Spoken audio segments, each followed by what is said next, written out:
أتاكم خطنا حبا وودا نطرزه بأنواع الود.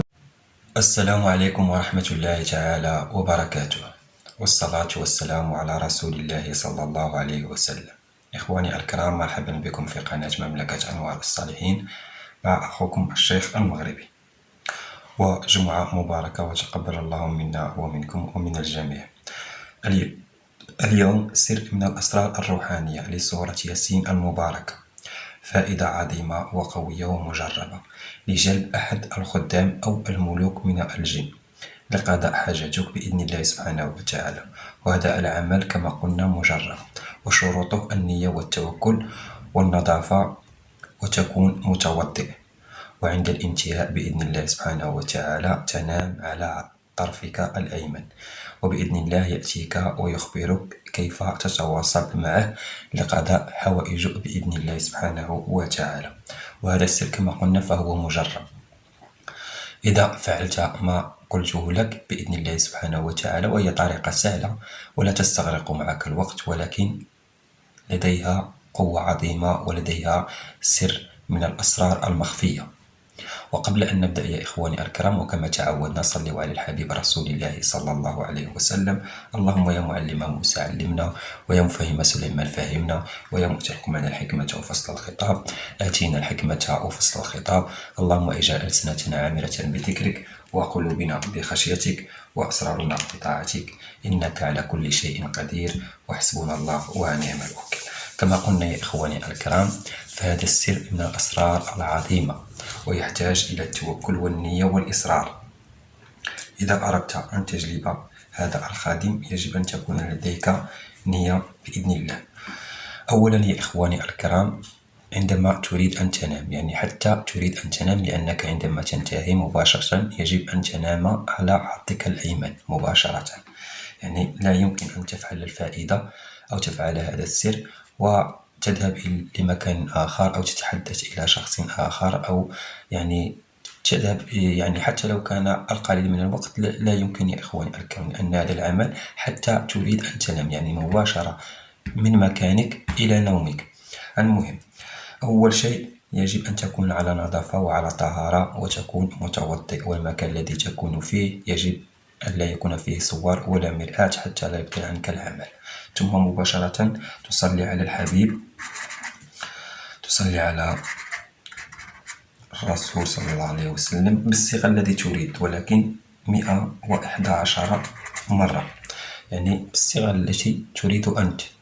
ثم عند الانتهاء مباشرة تقرأ سورة ياسين. سورة ياسين، وسورة ياسين معروفة ب7 مبين، وكل مبين بإذن الله سبحانه وتعالى. عندما تصل إلى المبين الأولى والثانية والثالثة والرابعة والخامسة والسادسة حتى السابعة، تقرأ هذا الدعاء 11 مرة، وهو: يا مفرج، يا مفرج الهموم والكروب، فرج يا الله عني ما أنا فيه، ما أنا فيه من الحزن والهم والغم. فرج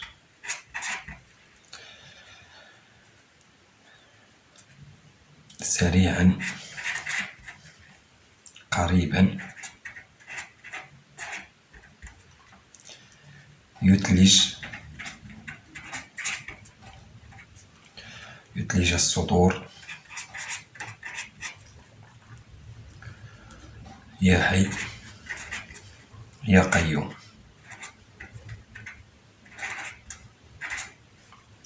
يا قيوم 11 مرة، يعني كل ما تصل إلى مبين تقرأ يا مفرج الهموم والكروب، فرج يا الله عني ما أنا فيه من الحزن والهم والغم، فرجا سريعا قريبا، يثلج الصدور، يا حي يا قيوم 11 مرة. هذا السر يجب أن تقرأه بالطريقة التي قلت. تصلي على الحبيب رسول الله صلى الله عليه وسلم 111 مرة هي الأولى، ثم مباشرة سورة ياسين مرة واحدة. وكل ما تصل إلى مبين، والمعروف عن سورة ياسين فيها 7 مبينات، كل ما تصل إلى مبين يجب أن تقرأها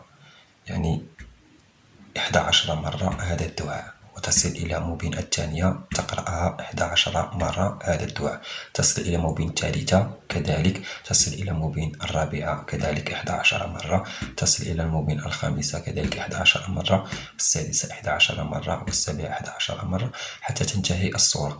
ثم مباشرة تذهب وتنام على عضدك الأيمن، فبإذن الله سبحانه وتعالى يأتيك الخادم الذي قلناه، وسوف يعطيك سبب من الأسباب وكيف تتواصل معه، وكيف تخرج من الغم والهم والحاجة التي تريد قضاءها بإذن الله، سواء كانت صغيرة سواء كانت كبيرة.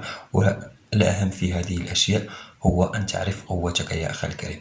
عندما تفعلها وتأتيك الإشارة، حتى لو كانت إشارة بسيطة عندما تنام، فتأكد يا أخي الكريم بأن الروحانيات تحبك وبدأت تقترب إليك، وهذا أهم شيء في هذا العلم الروحاني. هناك بعض الأشخاص يفعلون بعض الفوائد حتى يعرفون القوة التي لديهم وهل يستطيعون جذب الروحانيات، وهذا مهم لأي شخص كما كان. والأهم في هذا الشيء هو أنك عندما تجلبهم ويقتربوا إليك فتأكد يا أخي الكريم بأنك بدأت في الطريق الصحيح. أتمنى لكم التوفيق والتيسير، ولا تنسوا الاشتراك مع إخوانكم ومع أصدقائكم حتى نستمر في وضع الفوائد. وكان معكم أخوكم الشيخ المغربي من قناة مملكة أنوار الصالحين. ولا تنسوا يا إخواني الكرام مثل هذه الفائدة يمكنك أن تعملها اليوم، مثلا الجمعة فهي جميلة، أو تبدأها يوم الاثنين تكون أحسن على حسب، ولكن السبت بالأخص السبت لا تعملها يوم السبت، ممكن أن تعملها يوم الأحد بعد 12 فهي تحتسب الاثنين.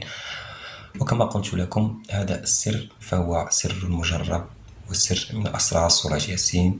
وبالتوفيق يا إخواني الكرام، وبالشفاء، وكل غائب يرجع لأهله، وكل مريض يشفيه الله، وكل فقير يغنيه الله.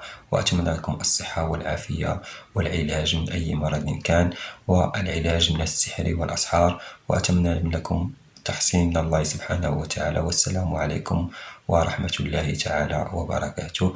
ولا تنسوا الاشتراك حتى يستفيد الكل. ومع السلامة إخواني الكرام، وشكرا لكم على تتبعكم، ومع السلامة وجمعة مباركة.